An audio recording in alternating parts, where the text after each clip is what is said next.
Now, just to give some specific programming examples, so you guys can, like I covered before, you can totally steal these. And actually, one of these programming examples that I've used, something I've stolen from someone else. So it's definitely stuff that you can steal and use on your own and use on your clients and start developing your understanding of programming. And the one I stole is actually this one right here. This is taken directly from Jim Wendler's 5-3-1. And it's a very simple progression scheme. It's week 1 is 65%, 75%, 85% times 5. Week 2 is 70%, 80%, 90% times 3. And then week 3 is 75%, 85%, 95% times 5, 3, 1.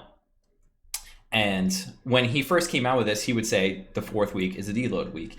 He's since updated his beliefs to go, you do 2 3-week cycles, so 6 weeks total, and then a 7th week deload. That doesn't really matter too much. This is just, again, a really simple, really powerful way to program for your clients. And it, like I said, I took this directly from him. I use it on a lot of my clients. I use it on myself. I had a lot of success with it.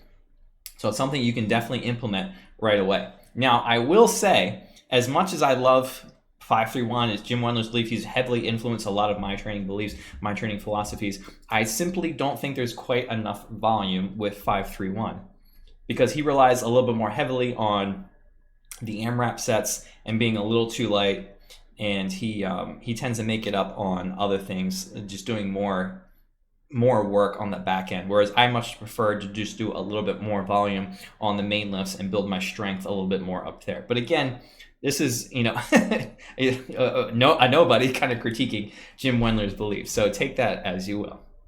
Now, my personal favorite way to progress my clients and program for my clients is just do a stair-step system of 4 sets. And I like 4 sets because it's more sets than 3, and it doesn't take as long as 5. You can certainly do 5 sets with this. It would just you'll see that the time, the length it takes is going to be a little bit longer. And what I mean is, fill this in here. Week 1, we start at a given percentage. I just chose 60, just literally arbitrarily. So week 1, we do 4 sets at 60. Again, taking that final set for an AMRAP. But again, just to reiterate, we look at 60% here on this chart, and that is about 15 reps. So it'd be 140 pounds for about 15 reps. Again, final sets for an AMRAP. Week 2, we're going to stair step up the intensity slightly and jump up to 65 reps. And again, looking at the chart here, 65% is about 12 reps. So we're going to do 1 set of 65 for 12 reps, and then 3 sets of 60. And then week 3, we're going to stair step up another set. So 2 sets at 65, 2 at 60. Week 4 is 3 sets of 65, 1 at 60. And then week 5, that didn't fill in right. Week 5 is going to be 4 sets at 65. And then week 6, we deload. Again, that didn't fill in right. That's fine. We deload and increase our training max, and then we start over again at 65. And you can start over at one set at 70% and 365. I just prefer just to do 4 sets of 65 because we've increased the intensity because we've increased the training max. The reason I love this system so much is because it is a good fit for the more advanced trainee like myself, a little bit older, recoverability is a little bit slower.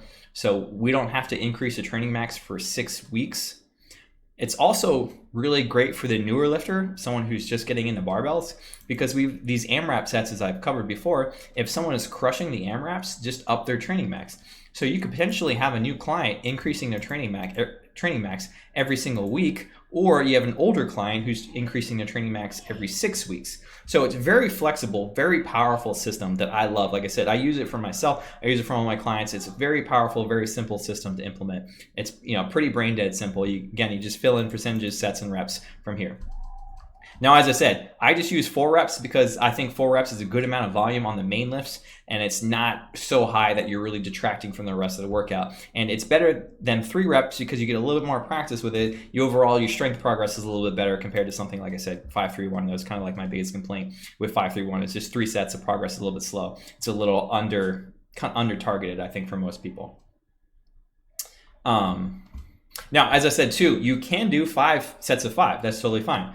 You would just have to blow out everything an extra week, basically. So,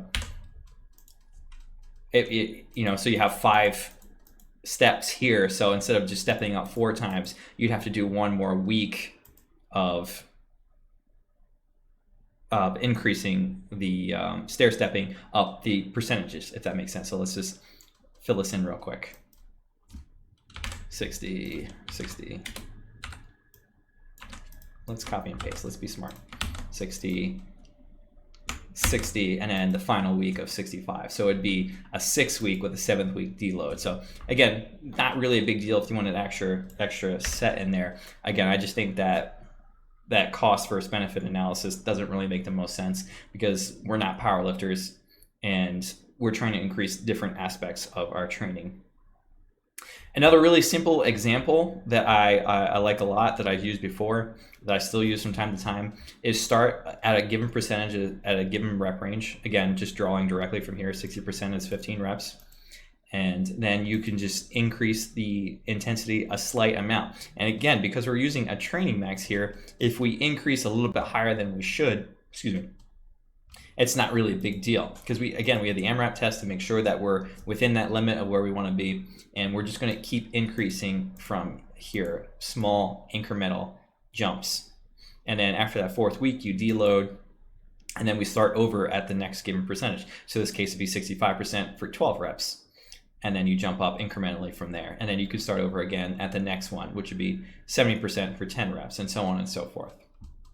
This final example is something that I've taken from Juggernaut and Chad Wesley Smith.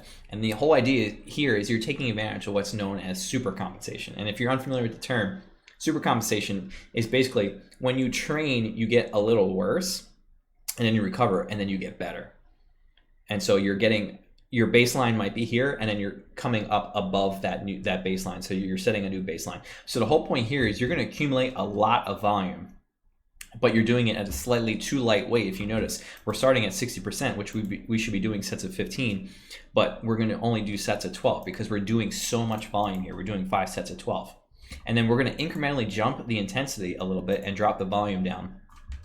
And then that final week, we're going to build up to one top set of 65%, taking that for an AMRAP. And since we've done so much volume these previous 2 weeks, our body is now in what's called supercompensation mode, because it's done so much work. It did 60 reps the first week, did 36 reps the second week, and now we're just going to do an AMRAP set. So our body is like totally set to do a whole bunch of work, and you're just doing one set. So you're going to take that AMRAP for a new record. So like for 65%, you should be doing 12 reps, but now you're in this super compensation window. You're going to do a lot more than 12 reps. So that 4th week, you deload, increase your increase your training max, and then you start over at a new percentage range. And again, we look at 65% on the chart, where you should be doing sets of 12. We're just doing sets of 10. And again, we're building this super compensation pattern until we get to one top set of 70, and we're going to exceed that target rep range of 10. And then you can repeat this cycle all the way down to even singles if you so choose. So as I said before, there's literally thousands of ways to program, and this is another way that kind of came to mind when I was putting this all together. And there's really 2 ways to kind of program this. You can do it using percentages, or you can do it without percentages. And both ways are very viable, can work with both intermediate and more advanced clients as well. But I'll just show you for percentages first. What you tell someone to do is just work up to their 5 RM. So it would be 80%. So they're going to work up to 190 in this case. And they're going to do 5 reps. And then they're just going to do 3 back off sets. They're going to take 10% off of the bar and do 3 back off sets. So 10% of 190 is 19. So technically it'd be 171, but we're just going to round it down to 170. And then again, they're going to do 3 back off sets of 5 reps. And that final set, you can certainly do an AMRAPs, likely something that I would do if I was programmed this way. Now, if I wasn't going to do percentages, and it's a totally viable way to do it too, you can just tell someone to hit an RPE, say like you want them to work up to like a 5, that's like an RPE 8 to an RPE 9, and then they'll do back off sets. So same thing, they'll just take that 10% off. So maybe they work up, maybe it's a different client and they just happen to work up to 190 as well, and then they'll do the same back off sets. So this is a really good way to program for a lot of people too. It's kind of similar to my stair step system. It just goes about in a slightly different manner. So there's a couple ways you could really program this kind of longer term. So one instance would be to week 1, work up to your 8 RM. So that's 175 in this case, and then do the back off sets. And then week 2 is that 190 example we just went over. And then week 3 would be your 3 RM. at 200 and do back all sets from there. So that's one way you can program it. And week 4 might be a deload, or maybe even you work up the singles and then deload after that. Another way is you can have them work up to their 8RM, so 175 on week 1, and then try and hit 180 on week 2, and then maybe 185 on week 3. So there's really a lot of ways to program this. It's very flexible. And you'll find with programming in general, it is all of it's very flexible. It's about finding what makes the most sense to you, what you're having a lot of success with, what your clients are having a lot of success with.